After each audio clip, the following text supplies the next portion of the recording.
Manipur Dance Academy Samnaraga Sinjariba 2-day national seminar on folklore and literature Haiba Forum Sigi Forum Sida Dai Lengsin Biriba Asigina Recite to Biriba Mingwina Panjarabda Professor William Bihari Singh President the Cultural Forum Manipur Kai Khuna Bocheri Aduga Dai the Lengsin Biriba Sri N. Kiran Kumar Singh Manipuri Literature Society Osu Kai Khuna Bocheri Aduga Mang the Lengsin Biriba Manipuri Folklore Gi Maramda Literature Gi Maramda Amadi Asigi Seminar Pagna Pabigadaba Amadi Manipur University Satra Satrisi Amadi Manipuri Mafam Kayadagi Lonu Chapanaba Hona Biriba Mipum Kudima Pusu Kai Khuna Bocheri Aduga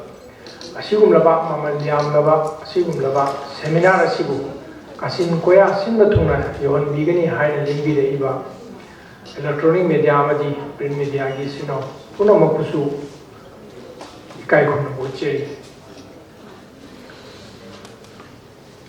Manipur Dance Academy si tasengna akhoi institutions di chundagi performing art amadi Manipur culture bu yokhatnaba honaba adugumba institution amani aduga cultural forum Manipur sina akhoi leiba Manipuri lol gi Manipuri gi literature gi amadi akhoi leiba puno sidi chawkhatnaba honaba adugumba institution siga akhoi kullaga sinjari bi maramdi akhoi culture to matamda akhoi gi hoji maru ne to biriba folklore gi sida su akhoi gi folk gi bele ayama ma akhoi ne pangthui akhoi ne bele genuine bu dance academy ne akhoi na bele ngasi tharaga nifuni thoi phongjabe hai coaching si akhoi gi literature to biriba oja guru sing sina iraba kanda akhoi gi hai bele sina se akhoi ne sana jabani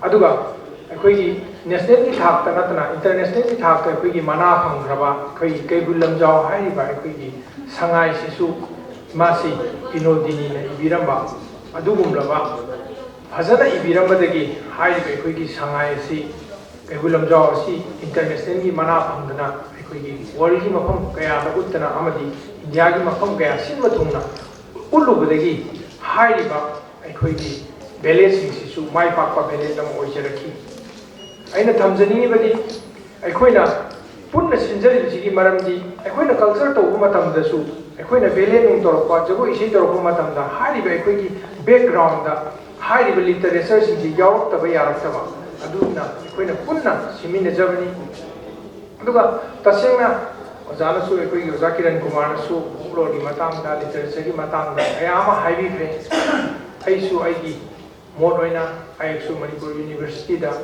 MA Manipuri tawjarapani ai mang lingsin diri sidasu ai oda su lingsin diri aduga tasengna aina sum khangjabda folklore haiba posaksi ariba posak ni masi tasengna ariba pot naina basing sida tasengna ariba posak naina ba koigi England gi koigi William Tams ko ba nupa amana mai maming se William John Tom Sar su khangnei manga staff ta lising amaga chanipan nifu tarukta hai ba koi folklore hai ba ming si mahanga haudopiami masi folklore si tholak tringai gi mamang da su hai ba koi England gi German gi Italy gi amadi Russia na chimba mafam singda koi folklore hai ba wai sina dingai mamang da masa masa gi oi ba lon da hai ba koi ani bo posakse hai birani tasengna Mama putoiba koi folklore si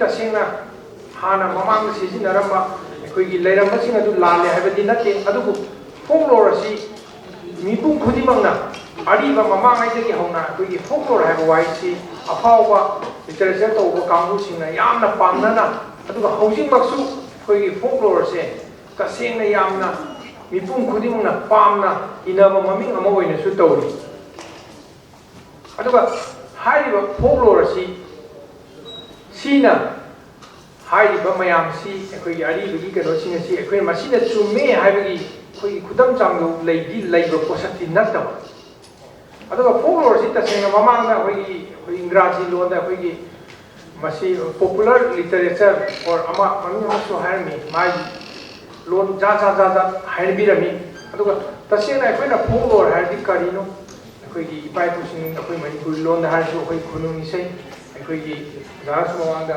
Khongjom ꯄꯔꯕ ꯑꯩꯈꯣꯏꯒꯤ ꯂꯩꯔꯤꯕ ꯑꯩꯈꯣꯏꯒꯤ folk ꯕꯦꯂꯦꯠ ꯃꯈꯜ ꯃꯌꯥꯝ ꯑꯃ ꯂꯩꯈ꯭ꯔꯦ ꯑꯩꯈꯣꯏꯅ ꯕꯦꯂꯦꯠꯁꯤ ꯐꯣꯛꯀꯤ ꯕꯦꯂꯦꯠ ꯑꯗꯨꯒ ꯇꯁꯦꯡꯅ ꯑꯩꯈꯣꯏꯅ ꯐꯣꯛꯂꯣꯔ ꯑꯃ ꯅꯩꯅꯕ ꯃꯇꯝꯗ ꯑꯩꯈꯣꯏꯅ ꯈꯪꯗꯕ ꯌꯥꯗꯕꯁꯦ ꯑꯩꯈꯣꯏꯅ ꯐꯣꯛ ꯍꯥꯏꯁꯤꯅ ꯀꯩꯅꯣ ꯂꯣꯔ ꯍꯥꯏꯁꯤꯅ ꯀꯩꯅꯣ ꯑꯗꯨꯗꯤ ꯇꯁꯦꯡꯅ ꯑꯩꯈꯣꯏ ꯉꯁꯤꯒꯤ ꯂꯦꯡꯕꯤꯔꯛꯏꯕ ꯑꯩꯈꯣꯏꯒꯤ ꯄꯦꯄꯔ ꯔꯤꯗꯔꯁꯤꯡꯅ ꯑꯃꯗꯤ ꯑꯣꯖꯥ ꯒꯨꯔꯨ ꯑꯈꯪꯍꯩꯁꯤꯡꯅ ꯁꯤꯒꯤ ꯃꯇꯥꯡꯗ ꯀꯌꯥ ꯑꯃ ꯊꯝꯕꯤꯔꯝꯃꯒꯅꯤ ꯑꯗꯨꯅ ꯁꯨꯝ ꯑꯩꯅ ꯈꯪꯖꯕ ꯑꯩꯅ ꯇꯝꯖꯔꯛꯄ ꯈꯔ ꯑꯗꯨ ꯑꯩ ꯃꯌꯥꯝꯗ ꯊꯝꯖꯕꯅꯤ ꯑꯗꯨꯒ ꯃꯔꯨꯑꯣꯏꯕꯗꯤ ꯉꯁꯤ ꯑꯩꯈꯣꯏꯒꯤ ꯁꯦꯃꯤꯅꯥꯔ ꯄꯥꯡꯕꯤꯒꯗꯧꯔꯤꯕ ꯃꯔꯨꯑꯣꯏꯕ ꯑꯣꯖꯥꯁꯤꯡ ꯑꯗꯨꯗꯒꯤ ꯂꯦꯡꯁꯤꯟꯕꯤꯔꯤꯕ ꯑꯣꯖꯥꯁꯤꯡꯅ ꯍꯦꯟꯅ ꯈꯪꯅꯔꯕ ꯋꯥꯐꯝꯅꯤ ꯑꯗꯨꯒ ꯇꯁꯦꯡꯅ ꯑꯩꯈꯣꯏꯅ ꯅꯦꯁꯅꯦꯜ ꯁꯦꯃꯤꯅꯥꯔ ꯑꯃ ꯄꯥꯡꯊꯣꯛꯑꯒꯁꯨ ꯃꯁꯤ ꯑꯩꯈꯣꯏꯅ ꯃꯌꯥꯝꯁꯤꯅ ꯅꯩꯅꯒꯗꯧꯔꯤꯕ ꯄꯥꯒꯗꯧꯔꯤꯕ ꯍꯥꯏꯔꯤꯕ ꯑꯩꯈꯣꯏꯒꯤ ꯁꯦꯃꯤꯅꯥꯔ ꯄꯦꯄꯔꯁꯤꯡ ꯑꯁꯦ ꯇꯔꯥꯏꯅ ꯃꯥꯡꯍꯟꯕꯤꯗꯕ ꯑꯩꯈꯣꯏꯅ ꯄꯨꯟꯁꯤꯜꯂꯀꯥꯟꯗ ꯃꯁꯤ ꯑꯩꯈꯣꯏꯅ ꯂꯥꯏꯔꯤꯛ ꯑꯃ ꯐꯣꯡꯉꯀꯥꯟꯗ ꯑꯩꯈꯣꯏꯒꯤ ꯐꯣꯛꯂꯣꯔꯕꯨ ꯅꯩꯅꯖꯔꯛꯄ ꯂꯤꯇꯔꯦꯆꯔꯕꯨ ꯅꯩꯅꯔꯛꯄ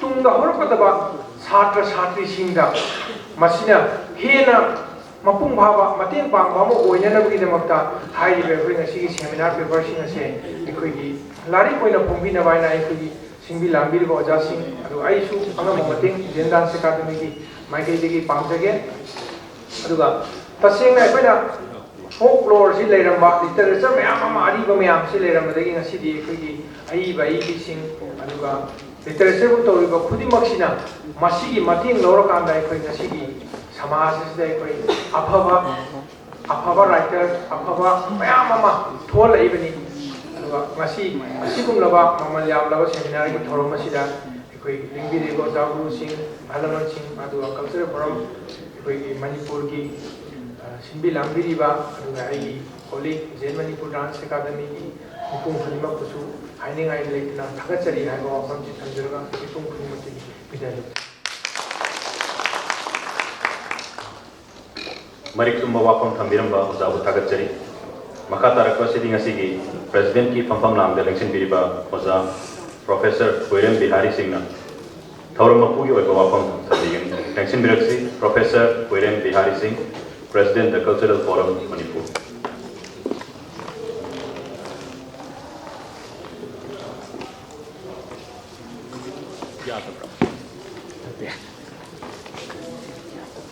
Numit nini chukna pangthok sagadaba folklore and literature haiba hawdokpagi thoram asida athoiba lengbirappo ina lengsinbiriba ikai khunajaba P. Love Singh, Director, John Manipur Dance Academy, aduga minit kharagi mamangda keynote address kiba kai khunajaba Namaikin Kiran Kumar convener Manipur Language Advisory Board aduga mangda lengsinbiriba wangthonba samsang sing aduga koi tawjariba seminar hawai hapiriba ado pandegi lingirakliba scholar ai pay Professor Anil Boro amasung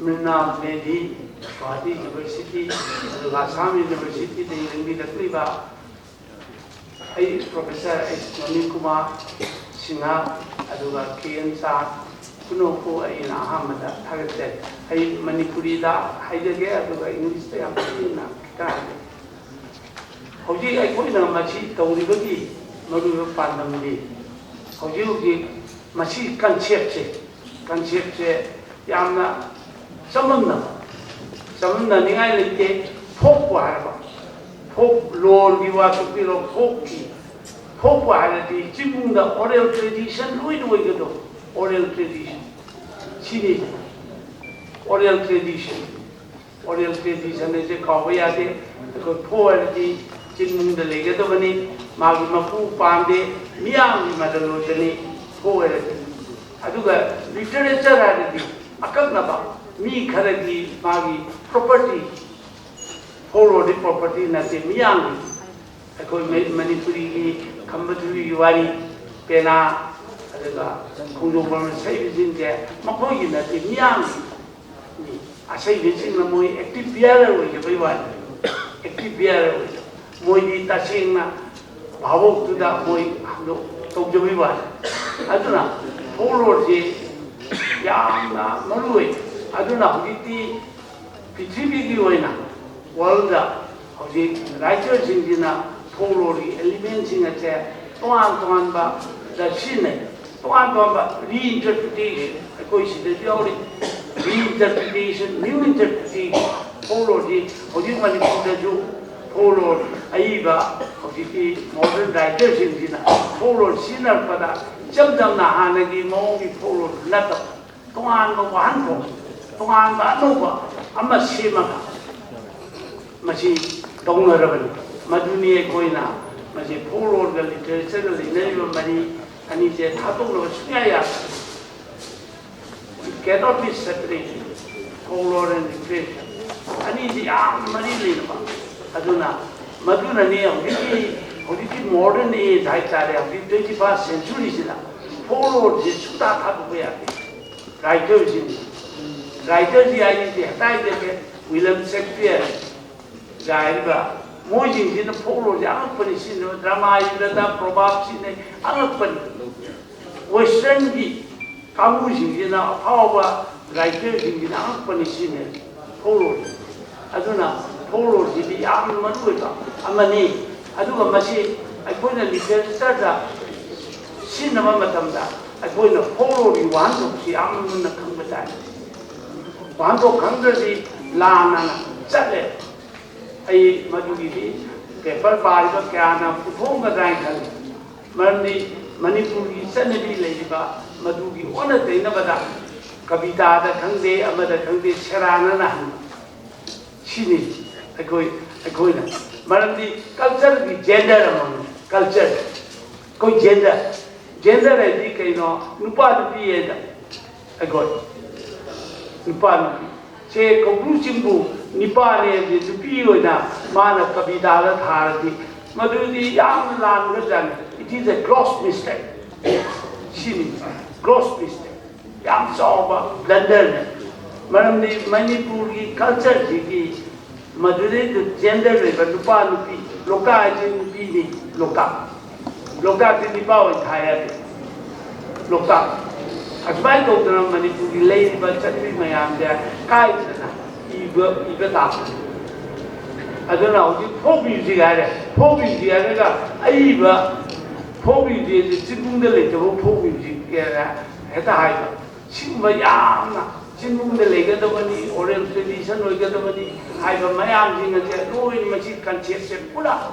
Kai can chase.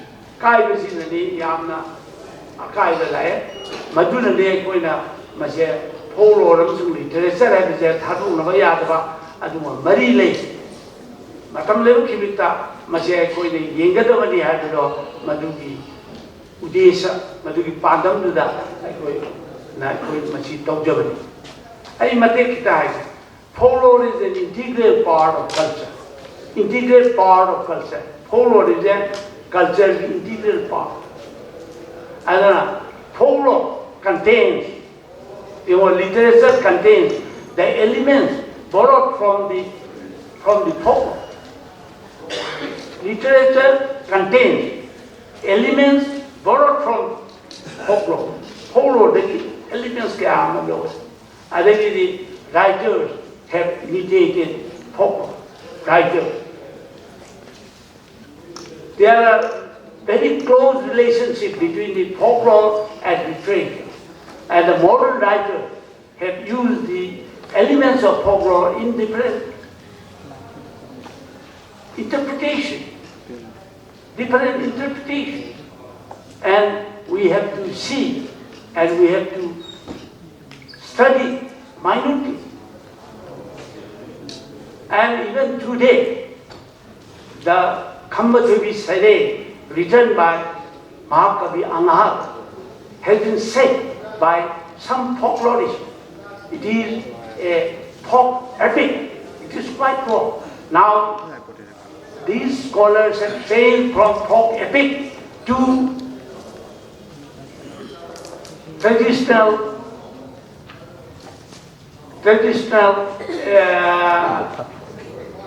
semi-literary epic, according to Lori Honko.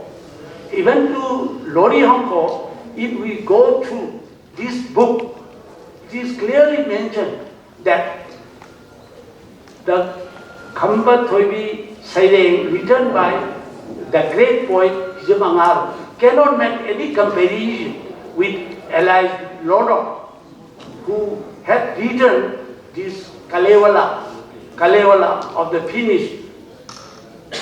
He written so many, he collected so many these epic from the bird, and he has published it, and then we examine.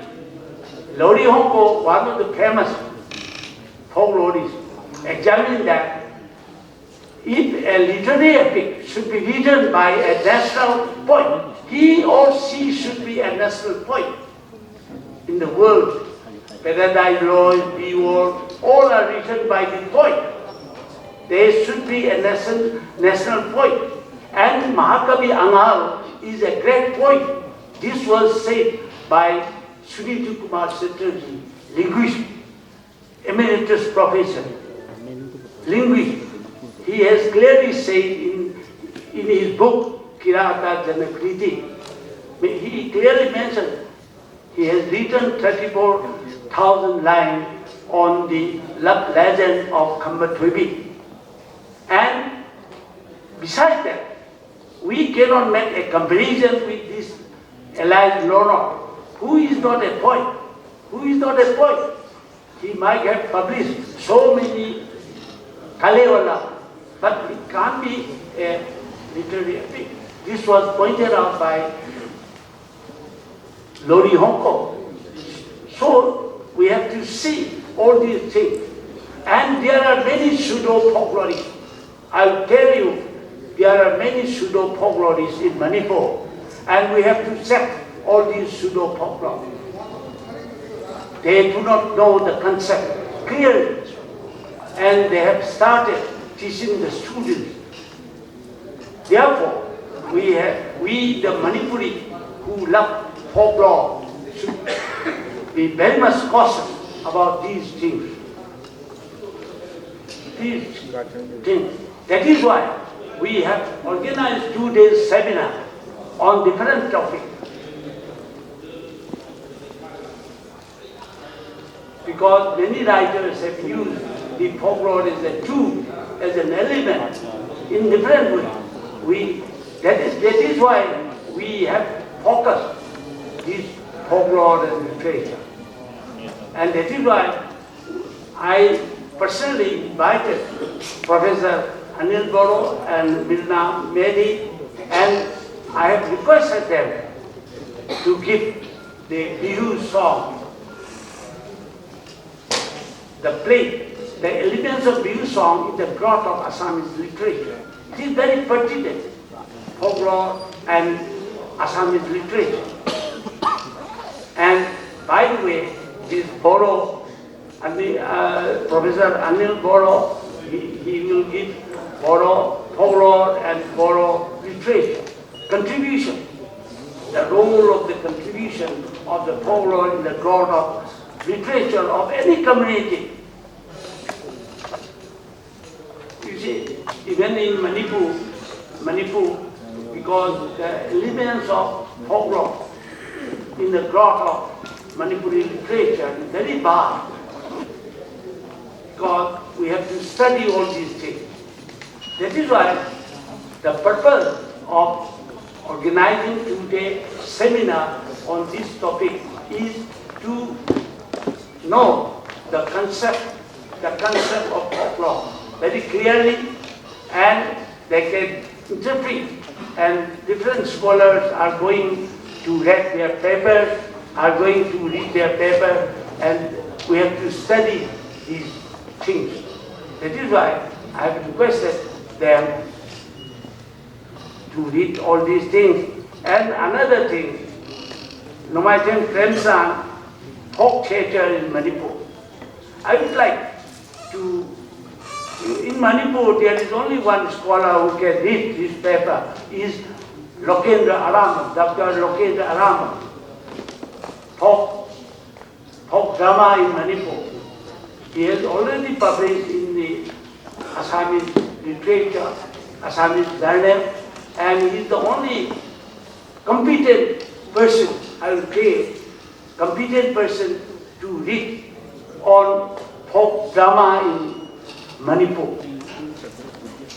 Because he has, therefore, folk theatre is there, because next time we are going to have this folk theatre in Manipur.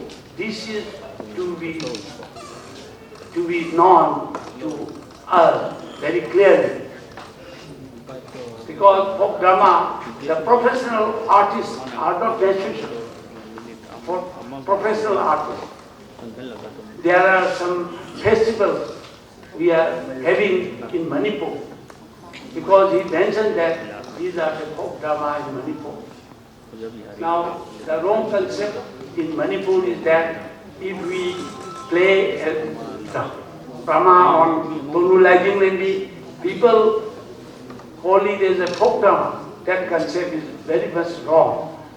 According to the folklore, from the perspective of folklore, we have to know that concept. What is the folk drama? I think the president of today's function, I don't want to take more time, and because today is the day for the paper readers, because they have prepared, and they have prepared for more than 1 year, 1 month, and we have to listen their paper, and it is today is their time. Therefore, I know that I did in a Yamanga, Kashutaka Late, Nasi seminar paper, Pabigadoriba, scholars in Mapoyi Dumini, Mapoina, Moil Pagadu, topics in the Yaman Tijana, Hodapira, Pabiragadori, Maduna Mapoida, I Pijari, Maduri, Kulong Java Pijari, Adona, Mayam, Nasi. ꯑꯩꯅ ꯃꯇꯦꯛ ꯈꯔ ꯍꯥꯏꯖꯔꯤꯁꯤ ꯐꯣꯛꯂꯣꯔꯒꯤ ꯃꯇꯦꯛ ꯈꯖꯤꯛꯇꯅꯤ ꯑꯗꯨꯒ ꯑꯩꯈꯣꯏꯒꯤ ꯀꯤꯔꯟ ꯀꯨꯃꯥꯔꯅ ꯑꯗꯨꯃ ꯀꯤꯅꯣꯇ ꯐꯣꯛꯀꯤ ꯑꯗꯨꯒꯤ ꯍꯥꯏꯕ ꯃꯇꯨꯡꯗꯗꯤ ꯕꯦꯁꯤꯛ ꯅꯣꯂꯦꯖꯇꯗꯤ ꯆꯠꯊꯟꯖꯔꯣꯏ ꯃꯔꯝꯗꯤ ꯍꯥꯟꯅ ꯈꯪꯅꯔꯝꯃꯤꯕ ꯃꯗꯨ ꯅꯠꯇꯦ ꯍꯧꯖꯤꯛꯀꯤ ꯐꯣꯛꯂꯣꯔꯗ ꯈꯪꯅꯔꯤꯁꯤ ꯑꯗꯨꯅ ꯐꯣꯛꯂꯣꯔꯒ ꯑꯏꯕ ꯂꯤꯇꯔꯦꯆꯔꯁꯤꯒ ꯑꯗꯨꯒꯤ ꯊꯥꯗꯣꯛꯅꯕ ꯌꯥꯗꯕ ꯃꯔꯤ ꯂꯩꯅꯩ We Paishamgi Mamayani Aduni Aduna Madomda Oina Maya Kambi Laga Koi Polo di Pamjava Pamjaraga Atuma that Chapter today Koi Pam the Manamdi Polo news Satini and nobody Masi Kanchepsi I'm clear what the Kanda Anam Kangani and Kangani Atikamata with Masi Koi Pangok Javani aduna lengsi biriba maya kuno ai sarada ngai jabe masi tabi beita makta thagche yamna kanara wa kon thambiram ba ojabu thagachari loiselakpada maya purna makta thagat waro thambina ba professor T.H. Zakendra award donor the cultural forum manipur thagachari lengsin biraksi professor T.H. Zakendra.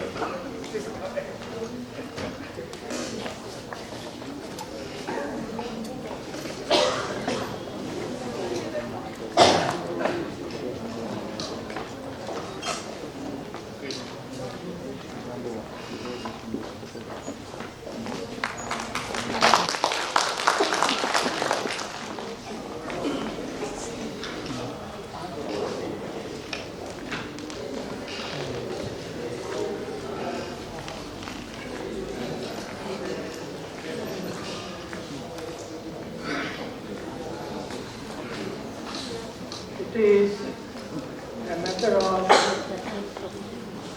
great privilege pleasure for me to propose a vote of thanks to you all.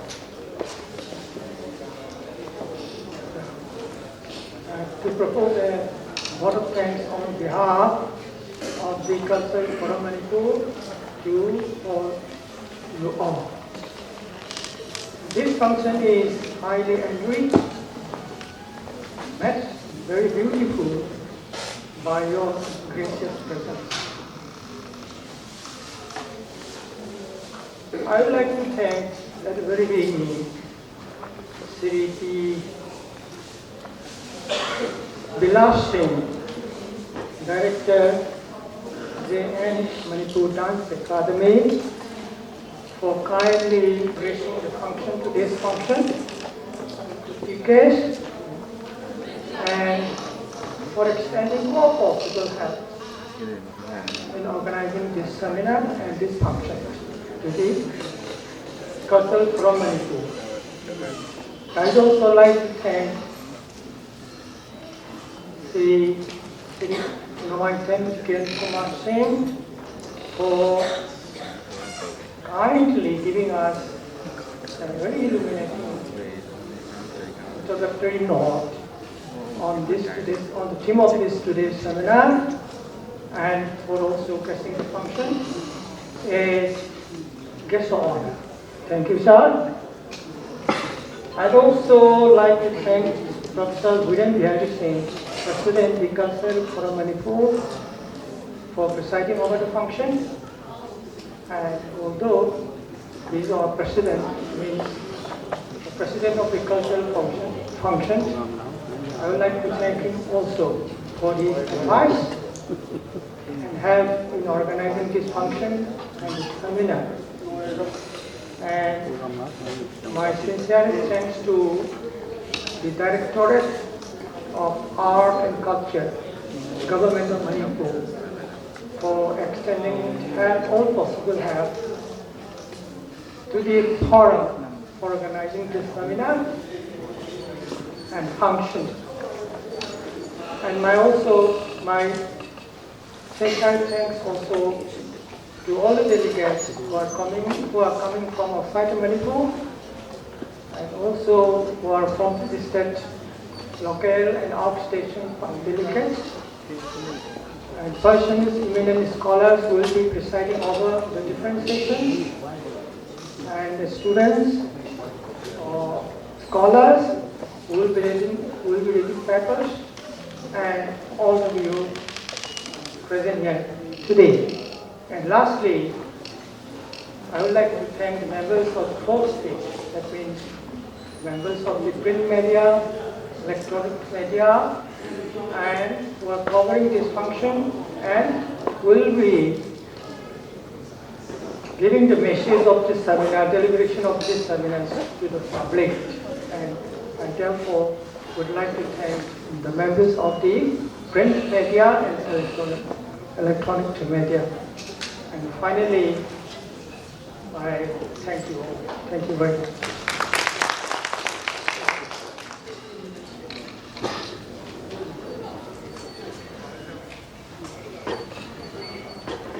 Thagatsari Oja, inaugural session asi President ka yaw lugdaraga matang sida usinjare 10 minutes ki tea break lorga koi orang tawgolo ijare hall sigi mapanda leiriba Paitarana hall the Professor Mrinal Medhi Mahaki Hiramna Bihu and Assamese Literature Matangda Dr. N. Premchand Mahaki Hiramna Folk Theatre in Manipur Amasung Professor H. Nanikumar Singha Child Psychology in Manipuri Folk Literature Hariba Kai Kunazariba Paper Reader Marina Sepa Vigani Lengsin Biraksi Nasigi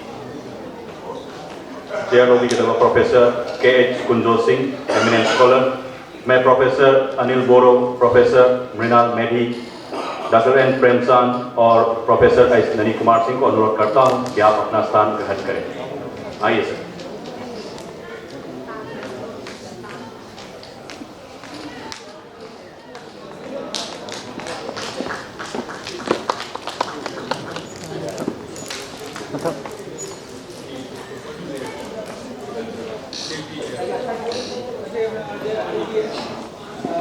ꯑꯩꯒ ꯀꯩꯅꯣꯅ ꯐꯪꯕ ꯃꯐꯝꯗ ꯃꯔꯝꯗꯤ ꯃꯥꯏ ꯂꯥꯏꯔꯤꯛꯁꯤ ꯑꯩꯅ ꯄꯥꯏꯔꯤ ꯃꯥꯏ ꯂꯥꯏꯔꯤꯛꯁꯤ ꯑꯩꯅ ꯄꯥꯏꯔꯤ ꯊꯥꯒꯠꯆꯔꯤ ꯑꯩꯒꯥꯅ ꯐꯪꯕ ꯃꯐꯝꯗ ꯐꯪꯕ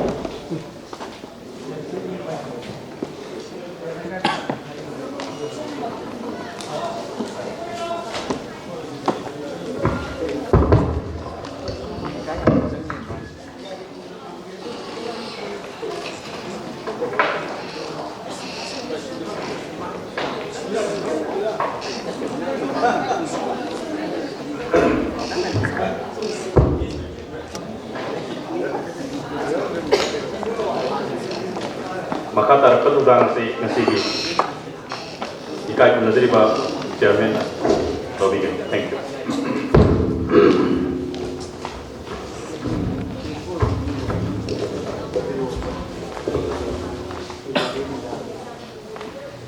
Very good afternoon.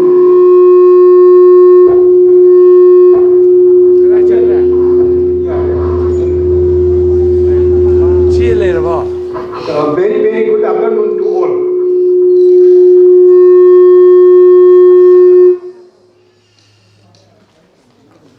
It is the privilege of my being moderator of this session. At the very outset, I would like to announce something before the starting of this session. So, all the paper presenters are requested to finish reading of their papers within 20 minutes because we have not much time to be given to this presenter. So, once again, I request all the presenters to read papers within 20 minutes. Okay?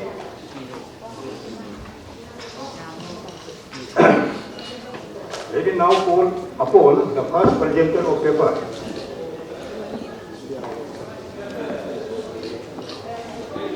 Professor Anil Boro. Professor Anil Boro, his topic is Boro Folklore. Now, Professor Anil Boro.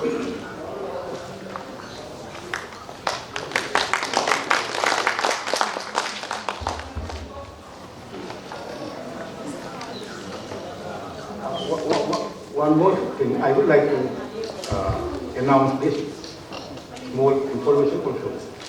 So we will have this question and answer session after reading all the papers together. Okay. Namaskar, good afternoon.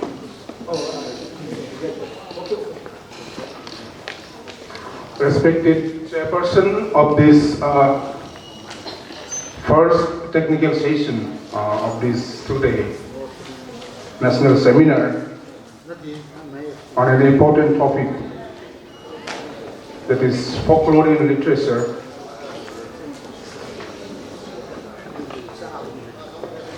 Respected speakers and invited guests, and the president and office bearers of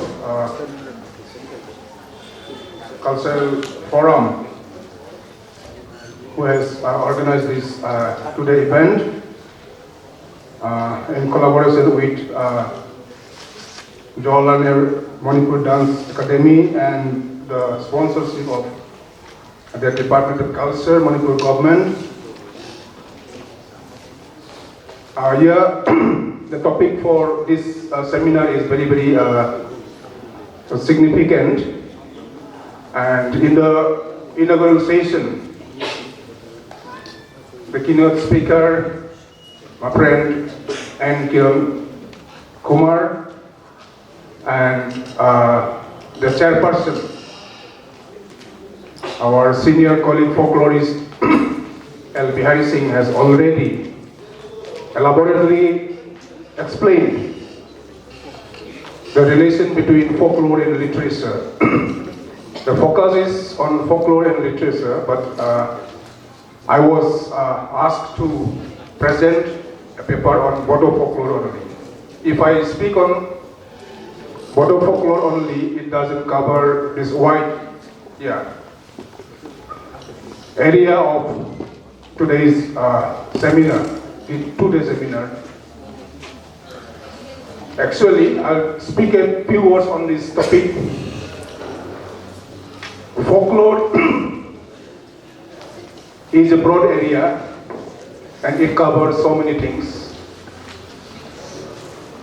Basically, after research and torsion, we all know that we have four broad branches of broad divisions of folklore. One is oral literature, other is material culture, the third is social folk custom, and the last one is folk and performing arts. And the first branch of folklore, that is oral literature or verbal art, W.R. Bascom is the term verbal art, and this oral literature, folk literature or verbal art is more closer to literature. Oral literature or folk literature, that is, there everything is handed down orally from tradition, from mouth to mouth. It is orally composed,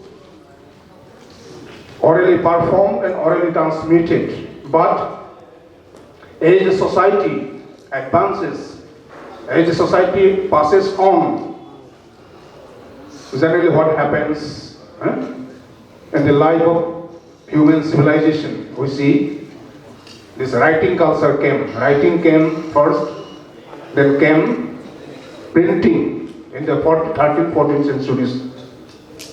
After the invention of this paper and the printing press.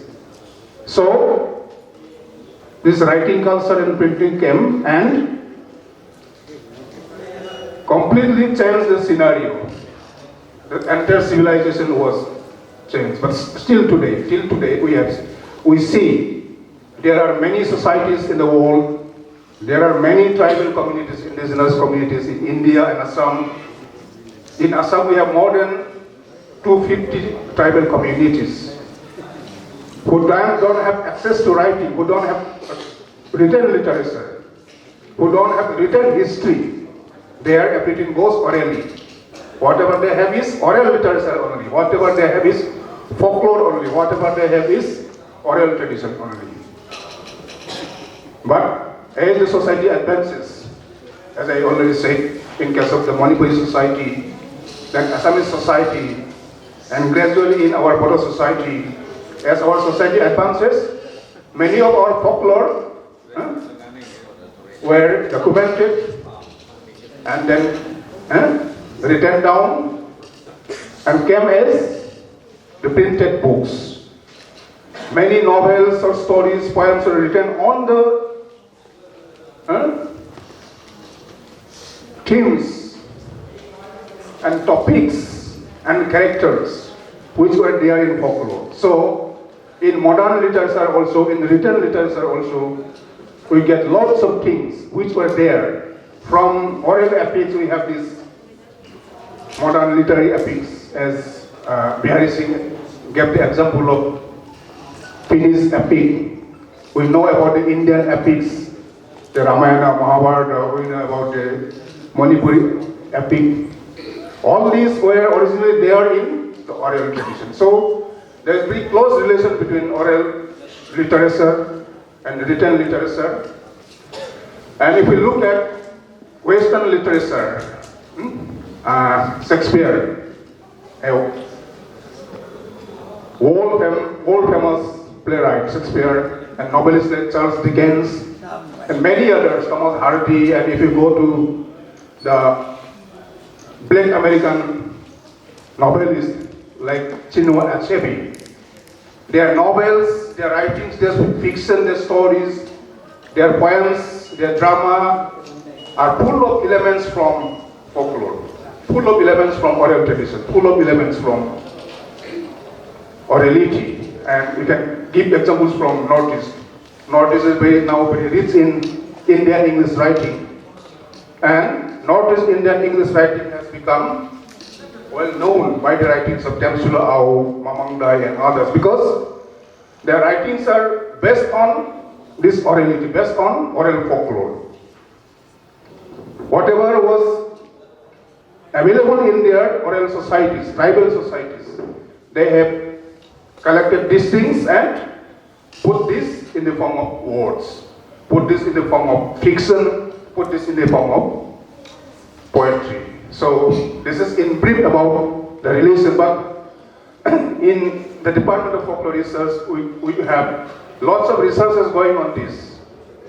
We have so many PhD theses which deal with the relation between folklore and literature, aspects of folklore in the novels of Navkandra Borua, aspects of folklore in the novels of Birinsi Kumar Borua, Mamuni Resham Goswami, how these famous writers have explored different elements of folklore and have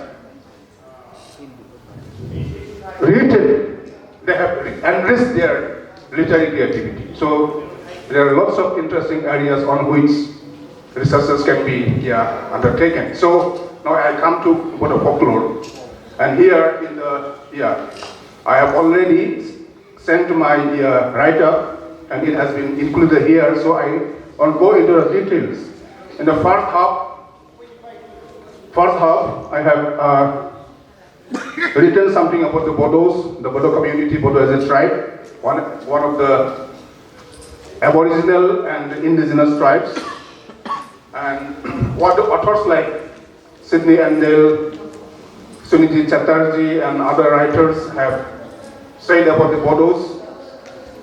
And about the Bodo folklore, I have given some subheadings here: indigenous religion and Bodo folklore. So I'll I'd like to read out portions from my write-up. To begin with, we must know about the indigenous or folk religion of the Bodos. The Bodos, as one of the aboriginal and indigenous tribe of northeast region of India, have since early times been following their traditional Batu religion. They are identified as Hindu, but they follow their own religion, indigenous religion, like this Sanamati, like the Senkhasi of the Khasis, and the Doi Polo of the Missings, and the indigenous people from Arunachal. We have our indigenous religion, which is called Batu or Batuism.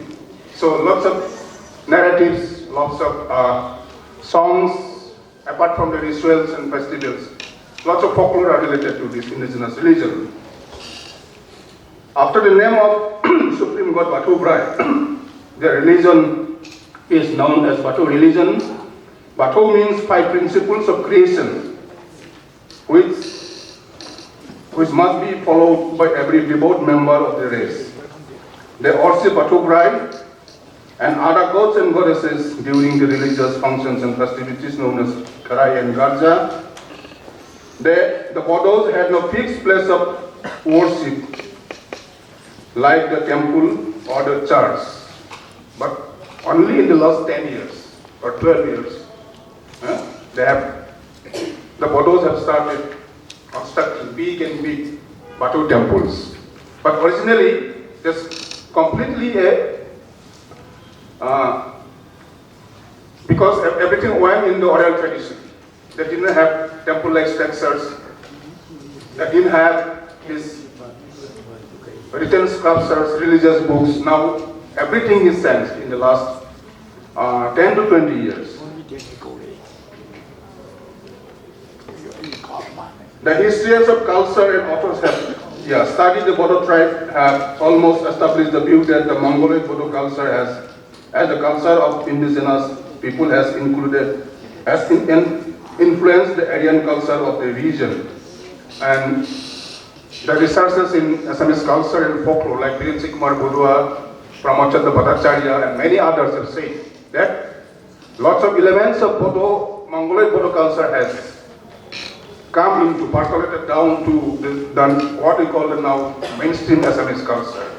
Because in the Assamese society and culture, we get it in the Mongolic racial, in the Mongolic Bodo racial elements, and that is there. That is why these cultural elements, linguistic elements have also percolated down to the mainstream Assamese language, culture, race, and everything.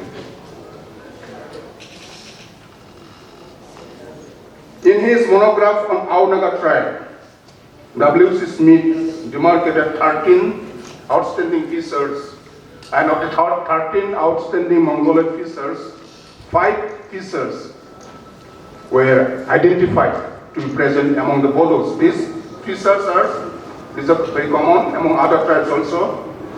The habit of battle swing. Battle swing is common in some different tribal communities. The habit of using large type of shield in the warfare, and it is part of colonial ethnography, but we see some significant relations with the Mongolian Bodo culture. The use of simple loom related to weaving and textile. Simple loom for weaving. The habit of using large type of silk in the warfare. The sense of residence in isolated regions, and this is mostly true of the tribals. The Boros are also known as the migratory tribe, even migrating from one place to another. And this happens to people who are engaged in zoom cultivation. Of course, the Bodos started what cultivation? Well ahead than other tribal communities. And last characteristic feature is the sense of residence in the isolated regions I have mentioned. Some of these cultural traits appear to be extinct nowadays, but none can deny the fact that the members of the village folk and the illiterate amongst them have been sharing these traits until the recent past.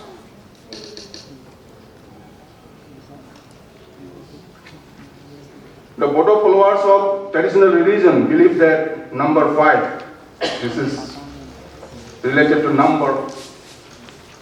Number 5 is very significant in Bato religious belief and worldview. And this is also seen in case of the Bodo musical instruments. They say that the most important musical instruments are 5.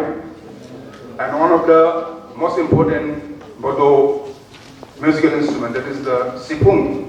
The Bodo flute is a long one, which is performed during Karai performance. It has 5 holes. So, and the serza,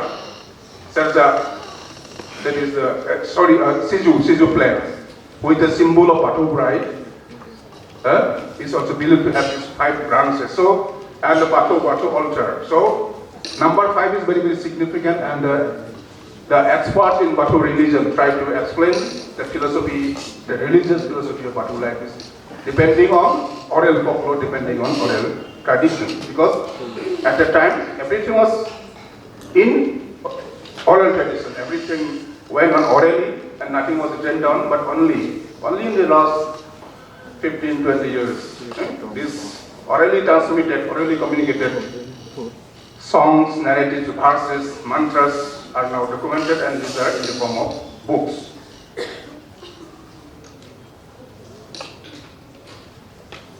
Besides the Karai songs are important devotional songs of worship and devotional songs related to Karai worship, which is part and parcel of this Batu religion.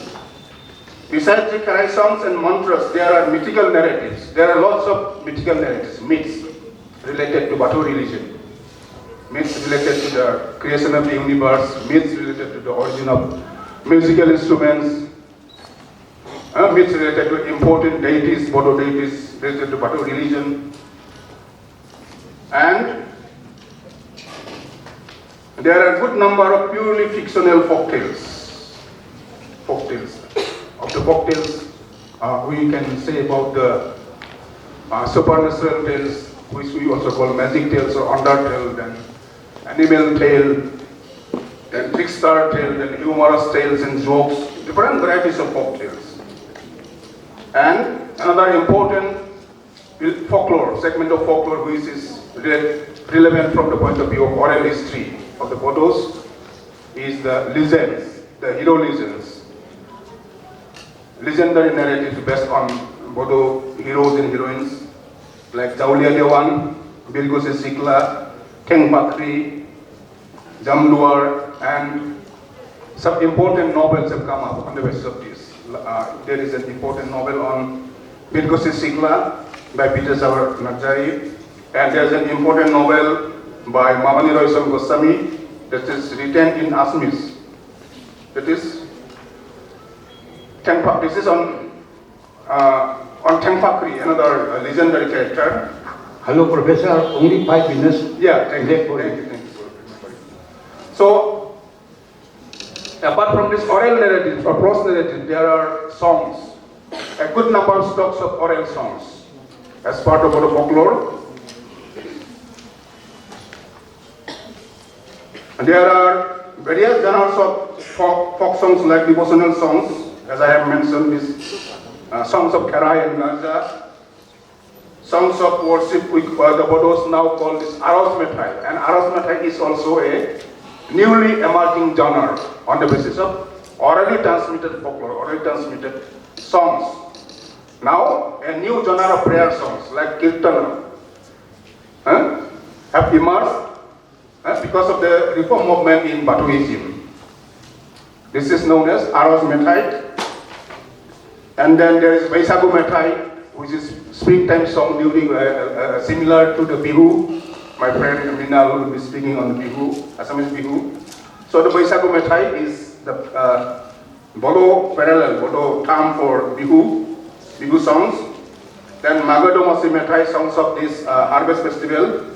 Then Mohoganai, then Haba Metai, marriage songs.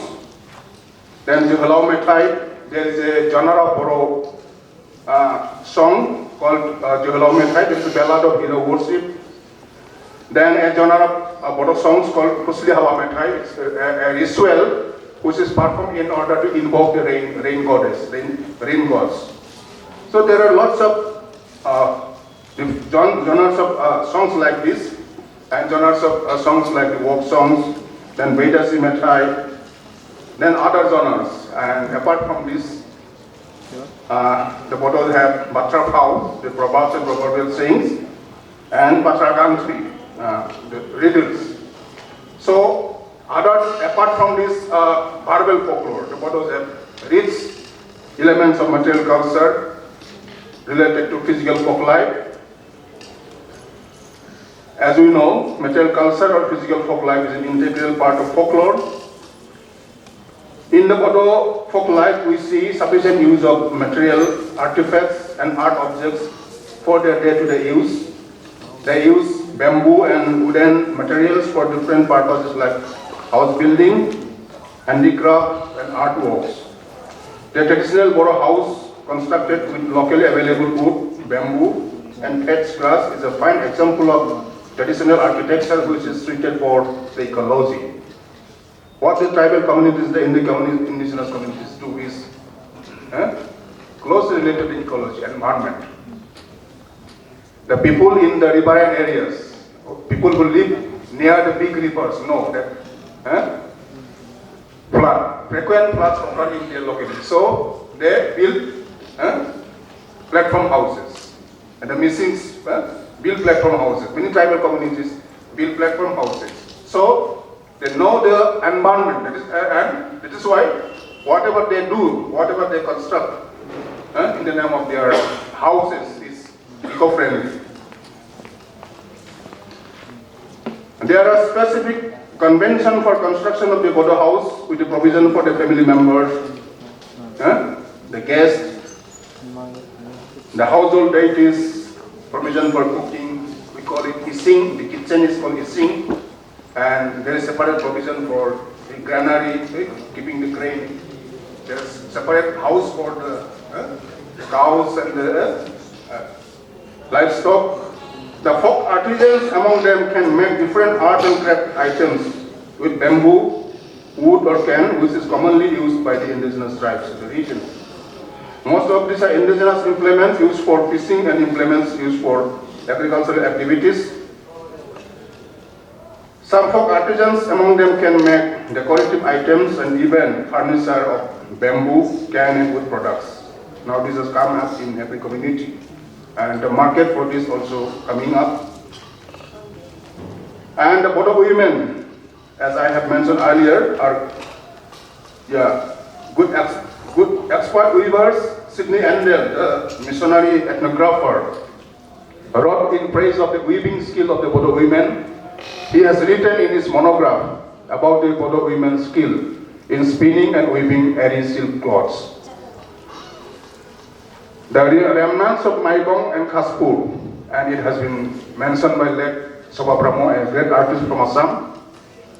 According to him, the remnants of Maibong and Khaspur are excellent examples of Mongoloid Bodo Kachari art and sculpture. Now coming to the folk performing arts. The Bodos have rich folk performing arts like folk theatre, folk dances and performances. The rhythmic and colorful folk and traditional dances of the Bodos like Bagrumba, Bardesikla, Besaka Mesanai, Dausidelai. Many of you might have seen these performances because the modern media, the TV and other media have brought this thing to the world audience. So, Professor, please conclude. Time is up already. Then next was social folk custom. Here, social folk custom. I mentioned about the rites, rituals, ceremonies, and performances, and some festivals. And there's another subsection on the festivals and ceremonies, mostly Karai Gaza, and then Bibu, Abhiseka, and other ceremonies like Kusli Haba. The songs I have mentioned. And towards the end, I just wanted to point out one thing, that is how Bodo folklore and Bodo folk culture has transformed in the last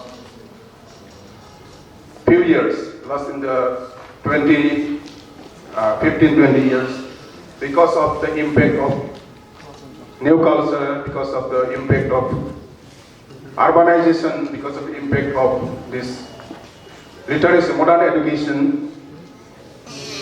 So these changes you see in the use of the transformation of the Bodo textile as example of material culture, their ethnic dress, art and craft items, their ethnic food and beverages, their folk musical instruments, because they are also in the folk musical instruments also.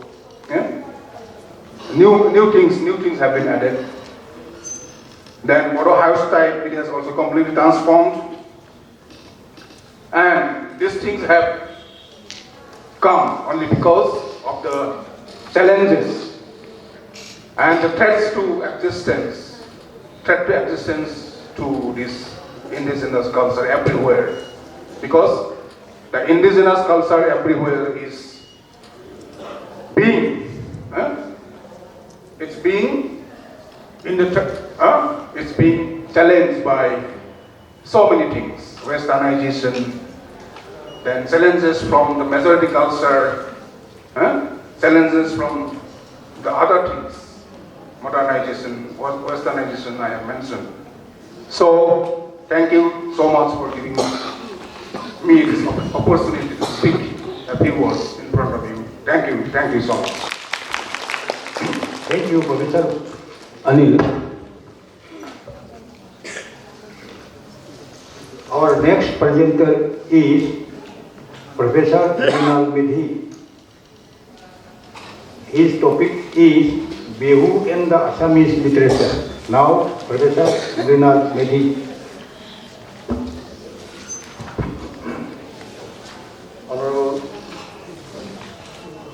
Honorable Chairperson Sir, my fellow paper presenters, Professor Brenton, my friend Professor Adil Goro, Professor Singer, and others gathering in front of me.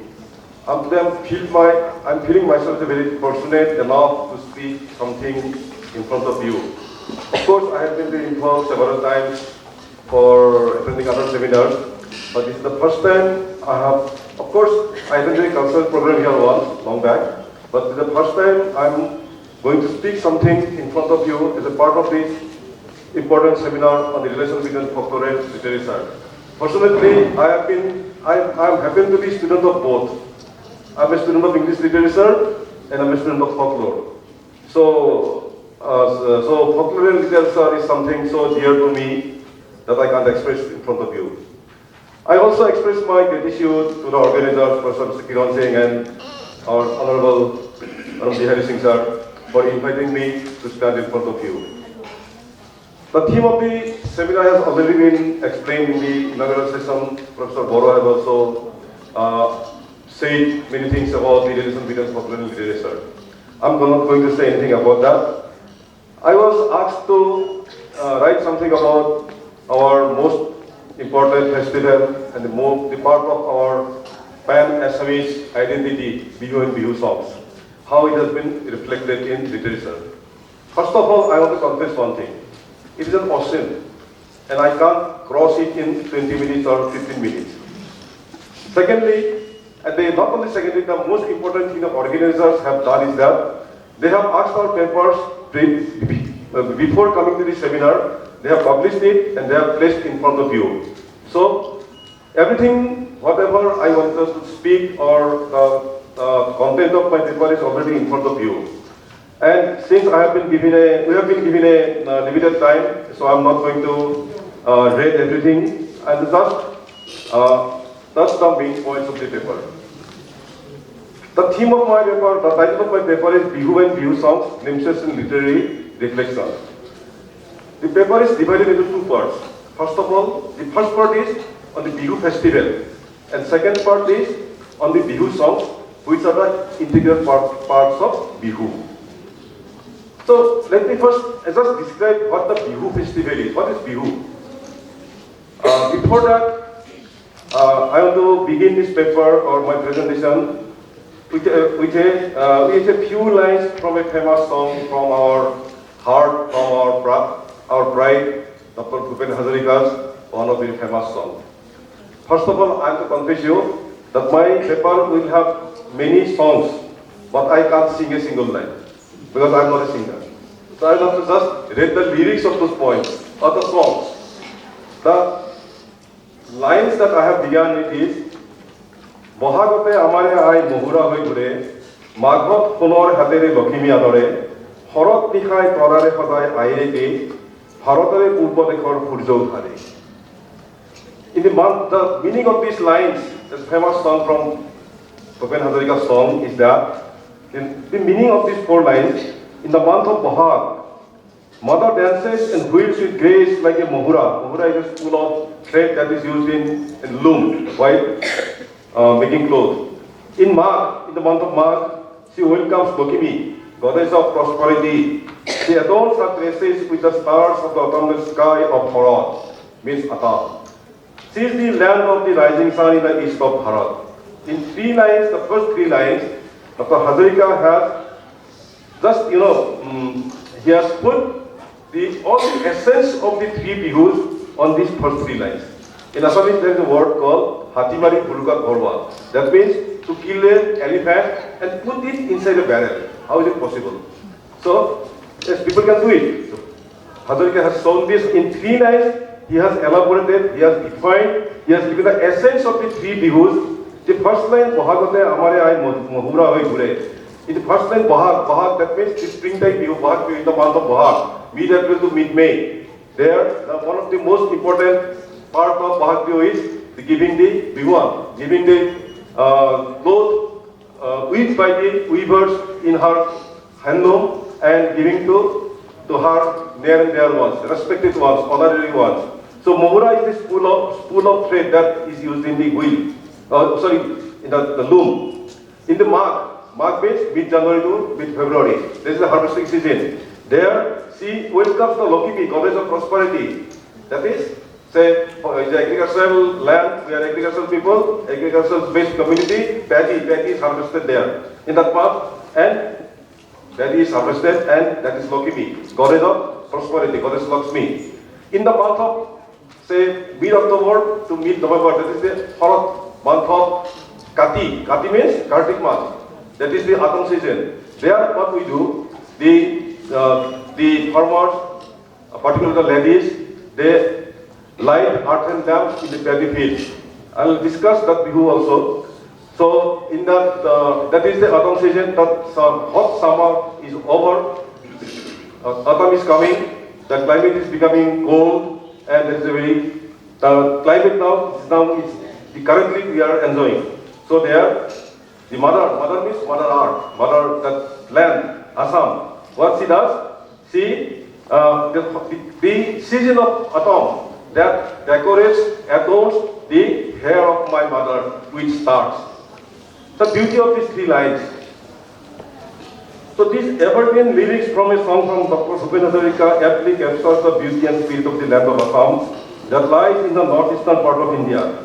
The song captures the deep interconnection between nature and culture of the region. The festival of Bihu and its integral relationship with agriculture and fertility is of utmost significance to the culture and heritage of the people of Assam. Bihu is the national festival of Assam, symbol of culture and source of merrymaking and enjoyment. Hardly there is anyone in Assam whose heart does not jump at the mere listening of the word Bihu and Bihu song. Bihu is basically a festival linked with agriculture, paddy cultivation. Therefore, the festival is primarily linked to the cycle of paddy cultivation, from sowing seed in the field to the nurturing the paddy field to harvesting the ripened grains. Hence, it has evolved along the development of the rice cultivation in Assam. Assam is basically an agricultural-based rural society and culture. The culture was founded by the people who migrated to Assam from Southeast Asia much before the Aryans. They cultivated paddy, which they planted in plenty, along with other vegetables, and garnered their livelihood from these agricultural products. Therefore, their life revolved around with the different activities in the paddy field and celebrated festivals along keeping sync with the rice cycle. The celebration is all inclusive, the ethnic inhabitants to the later migrants.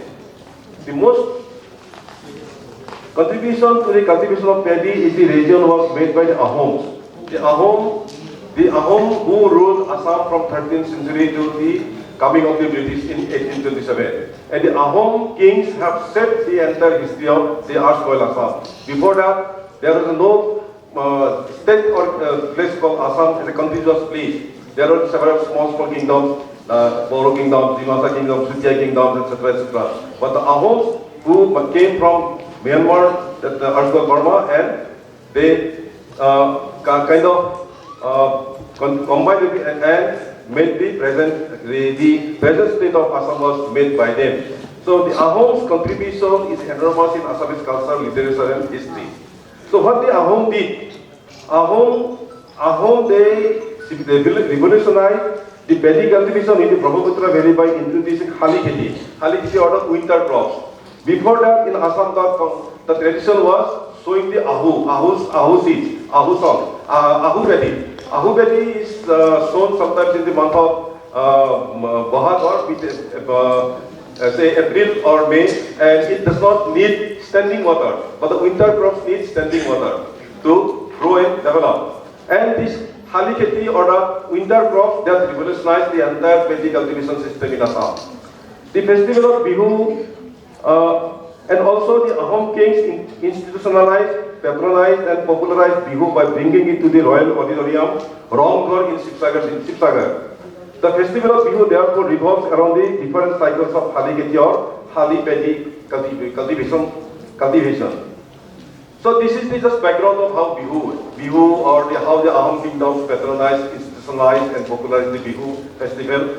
And one thing, without royal patronage, when the kings and monarchs rule our countries, without royal patronage, nothing was rather being developed. So thus I'll give something about the Bihu and then I'll discuss in few minutes about the three Bihus, then I'll come to Bihu song. Agricultural festivals are as old as human civilization itself and rooted in the human desire to harness nature's bounty and fertility through various rites and rituals. The origin of Bihu is difficult to establish. It has been derived from Sanskrit Vishwa or Vishu. Either due to the abundance of strong ethnic tribal traditions or the agricultural rural setting which still determines the social temper of the people, Bihu is looked forward to and enjoyed widely as a festival associated with the beginning of paddy season in Bahad, that's mid-April, and the ending of the harvesting season in March, mid-January. In between nurturing the paddy plants and worshipping the goddess Lakshmi of Lakshmi in paddy fields for a bumper crop in Kati, mid-October. Accordingly, the Bihu festival has three forms: Bahag Bihu, Rogali Bihu. Bahag Bihu or Rogali Bihu, the springtime Bihu, that signals the onset of spring and beginning of the crop planting cycle. The Kati Bihu or Bangali Bihu observed as a day of prayer for a good harvest, and Mag Bihu or Bhogali Bihu marks the completion of the agrarian cycle after the harvest has been reaped. Bahag Bihu and Mag Bihu are associated with Sankranti, that is or in Assamese it's called Domahi, consumption of 2 months. So this is something that about Aswan Mahabhijit, I'm not going to speak much. I'll just tell something about the 3 Bihus. The first and foremost is Bahag Bihu or Rongali Bihu. That which is celebrated in the it begins on end of Chot, the Chaitra month, and continues to next 7 days in the first week of Bahag. In between, say, from mid-April, it falls mostly on 14th to 15th April and continues to next 7 days. Of course, nowadays it has been celebrated another 2-3 months, but theoretically or traditionally it is not. So in Bahag Bihu, what they do? The first day is called Goru Bihu. Goru Bihu, the cattle are taken to the river and they are ceremonially bathed. Then they are worshipped, and when they are brought back, they are given some garlands of gold, brinjal and all. And they are being brushed with some leaves of some medicinal plant. So there is a song. Diglati Digolpat Makimare Tat Tat, Lauka Benganaka, Bosore Bosore Barija, Mar Koro Bapel Koro Toyobi Gorgolo. So that this Diglati and Maki, these are 2 medicinal plant leaves. They are brushed by the leaves. It is believed that by doing that, the insects that is in the skin or in the fur or the hair of the cattle are driven away. So and they are given some pieces of say gold and brinjal, and also some garden also made, and this song is so eat brinjal, eat gold, you grow every year. Your parents are small, but you will become a big bull, so that I can take you to my field and I can plow with you. So after that they are giving. So the second is considered or celebrated as the Manu Bihu. That is the human Bihu. So that's mostly what they do. The elders are giving the gamusa, the Bihuan. Youngers are also giving some good clothes as gift, and that is this is the Bihu where the Bihu songs are sung. However, the most important part of the Bihu, this Bihu, is the singing of Bihu Geets or Bihu songs. These songs of love, yearning and romance. Young men and women perform Bihu and sing Bihu Geet to the accomplishment of dhol, that is drum, pepa, flute, mark of buffalo horns and gogana made from 2 thin small bamboo slices, and the performers and dancers wear traditional dhoti with half sleeve shirt, with the female ones wearing traditional mekhala sadar, preferably or muga or silk fabric, path fabric, and adorn their long hair with kobu full, that is orchid that flowers in that period. Earlier, boys and girls used to dance in the open field, and as such, this was known as Mugori Bihu. They used to, earlier, say 200 years ago or 150 years ago, they used to dance in the open field. That's why it is called open Bihu, Mugori Bihu. However, nowadays, dancing and singing have shifted to the stage from field and assumed a kind of urbanized form. According to P. Goswami, the great folklorist Professor Goswami, he is the pioneer of folklore studies in Assam, not only in Assam, in the entire Northeast India, and he is one of the first full-fledged professor of folklore in entire Indian university. He has written many books on Bihu songs and other forms of folklore also. That in his books, Springtime Bihu of Assam, that he has written, part of the first attempt to urbanize Bihu was in the citizens of Guwahati organized a public celebration in somewhere in 1931. Somewhere in around 1931, a public function, recorded first time, a public kind of celebration of Bihu was organized in Guwahati. However, in now the Bihu is on the stage, it is urbanized, it has become quite urbanized, and it was began by late Radha Govinda Barua, the founder of the Assam Tribune newspaper group, and it was in the 50s of last century. Hello, Professor, only 5 minutes of your Only 5 minutes. Then okay, Kati Bihu we celebrate in the month of Kartika, that is the, we have... I have already announced. I forgot. So in Kati Bihu we have that this one, Arjun lamp. In Mag Bihu we celebrate by harvesting, and we develop many delicacies we prepare and we eat. Now Bihu songs. Bihu songs are sung, and Bihu songs are a reflection of Assamese life, etc., etc. There are many symbols have been used. Many things from Assam's nature have been used, like river Brahmaputra, which is known as Lui or Siri Lui. Then there are many songs where one imaginary mountain have been referred as Satai forever. Then these are mostly songs of love and yearning. The young boys and young girls, they sing these songs expressing their love, emotions and yearnings to each other. So I'm not going to sing these songs. Then there are also songs where we find pang of jealousy. There's a song like I'll just sing I'll tell the song.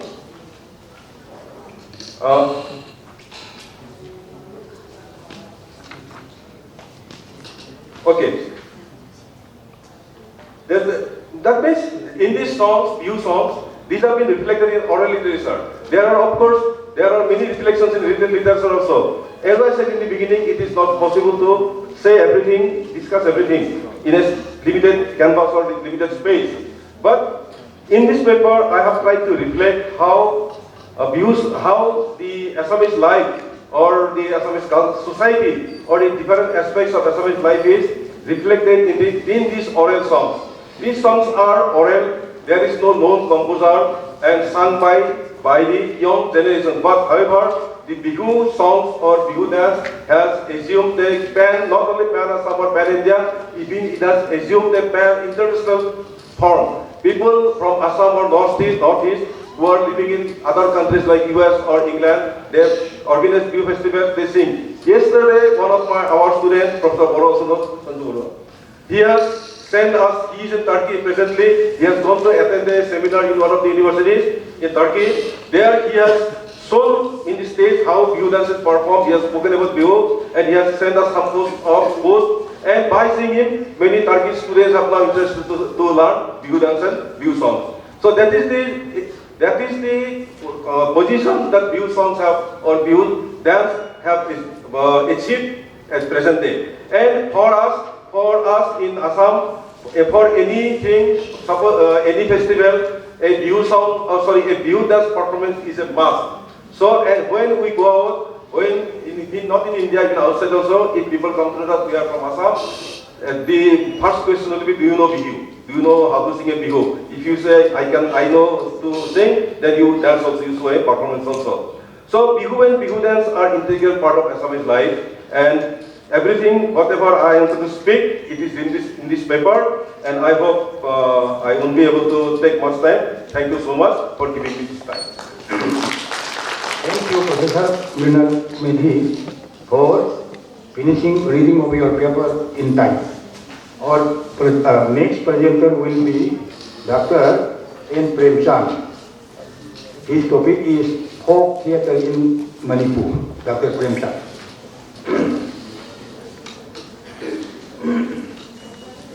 Respected chair of this session, respected members of the dais, and respected all.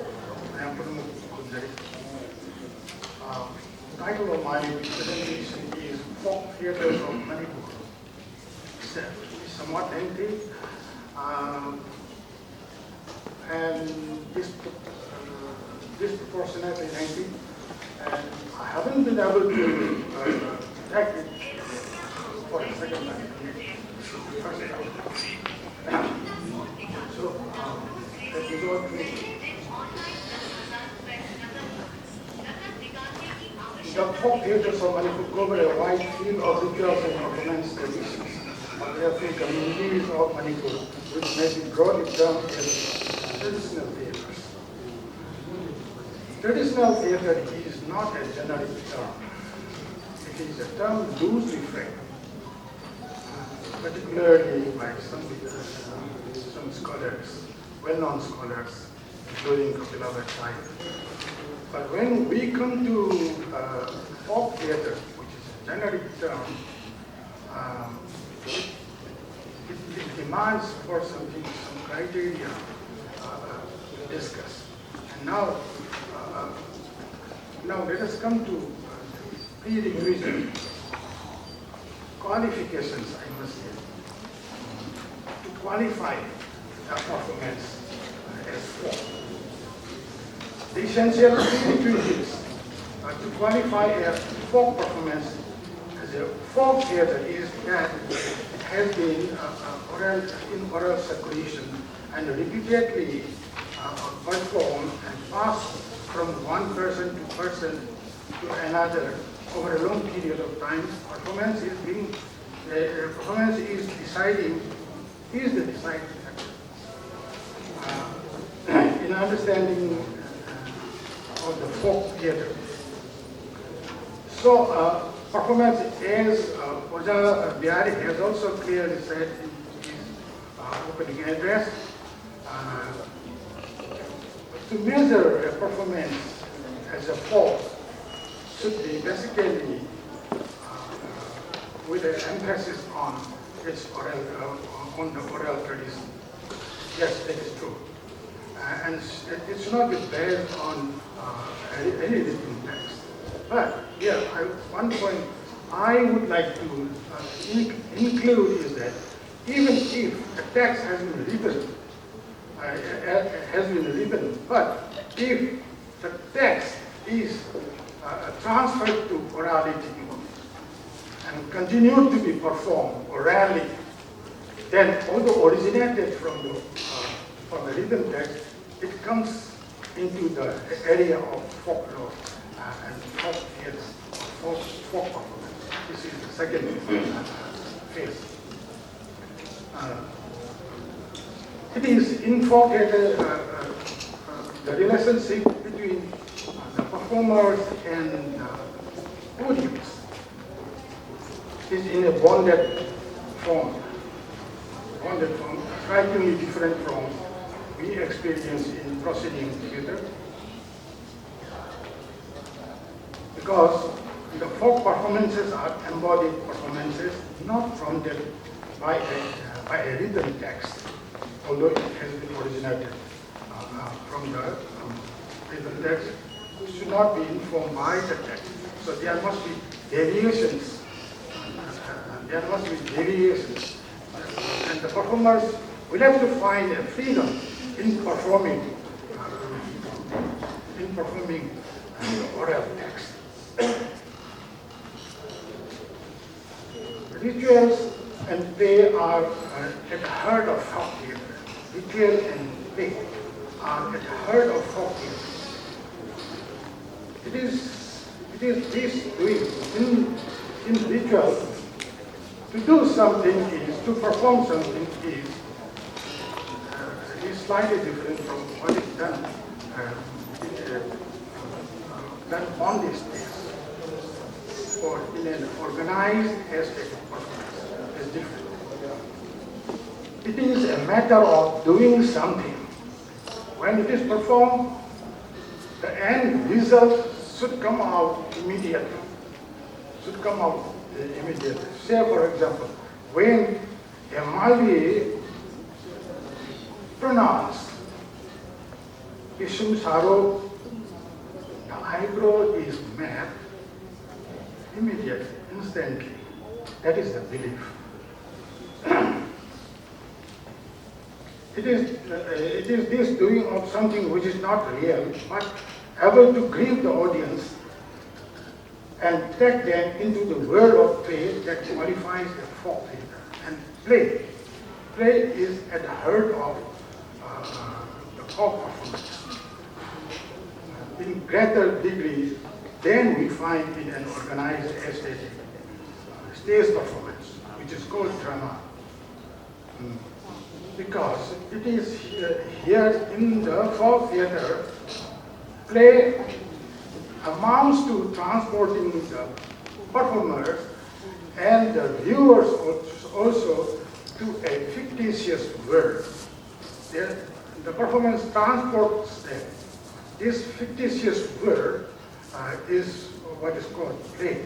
Play is something to do which is not real, but it should have the quality of transforming the performance in a highly realistic medium and should be able to transport the performers and the viewers as well to a heightened world created of heightened world of play. And it is not simply transporting them, but it should also be able to transform them for a new, enhanced future. Could be of someone, or could be of the collective life of a community. Some scholars consider folklore, folk performance, to be measure the folk performance on the ground of, on the basis of the simplicity of simplicity. This is Balwant Gandhi's included here, but this is not the only deciding factor to determine that a performance is folk. It is not the dominant criteria to qualify folk theatre. Folk theatre performances sometimes could be very complex and staggeringly structured performance. It qualifies as seriously engaged folk ritual theatre. But still it is not classical. We shall now go first to the classical. We now go first to the classical aspects of the culture we have in Manipur, because these classical dances, for example, Natasakirtana or Raslila, are discussed more from the point of view of dance than theatre. And it is everybody's knowledge that although these are classical forms of theatres, these are founded on the folk traditions, folk performances, including the Lai Harau of Manipur. So it is, I think, inevitable to come to this point also a little. Natya Shastra, Natya Sankirtana and Raslila are classical theatres of Manipur. Natya Shastra and related classical structures of Indian poetics are the yardsticks on which the discourse on Indian classical dances has been generated across India. And discourses on Natya Sankirtana, Raslila of Manipur were also generated in similar lines. These are classical forms of performances. These classical forms of performances have not been discussed as theatres.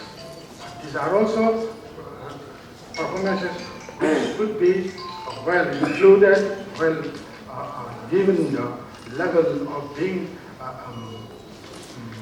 folk classical theatres. It demands for a specific group of audience when we come to classical. Particularly the bhaktas or devotees, I skip all these things because of the paucity of time. In India, Raslila performances are folk performances, more particularly in the north. In Manipur, we have classical theatre, classical dance performance called Raslila. But in other parts of India, this is termed as folk theatre, particularly in North India. Then I would like to come to the point why, what makes the difference between Raslila in other parts of India and the Raslila that we have in Manipur. There are structural similarities between Raslila and Lai Harau. This has been mentioned quite often by our distinguished Pandits, including Oja Bhageshwar, Oja Chandra Singh, Yamatobi Shanna. They all have mentioned in many of their papers, books published. With the help of exceptionally different from other leaders.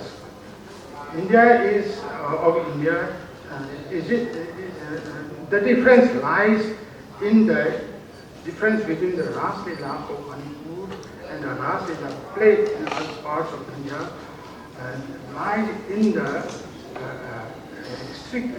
intricately structured and artfully crafted designing with a highly informed scholarly bent of mind and sensibility with a firm basis on the ritual theatre of the herald.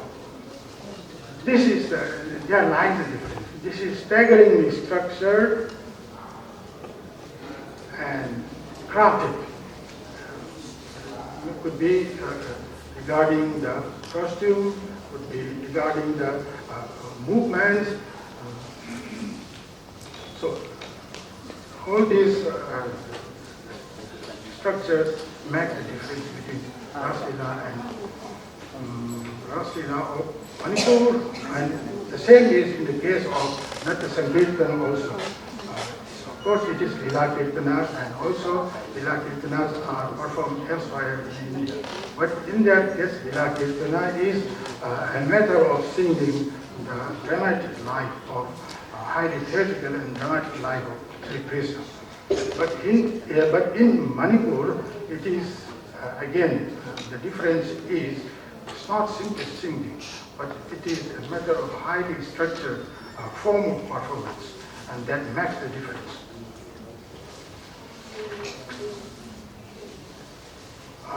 The intricate system of equations, parallelisms, and symbolic projections are gracefully unfolded one after another, thereby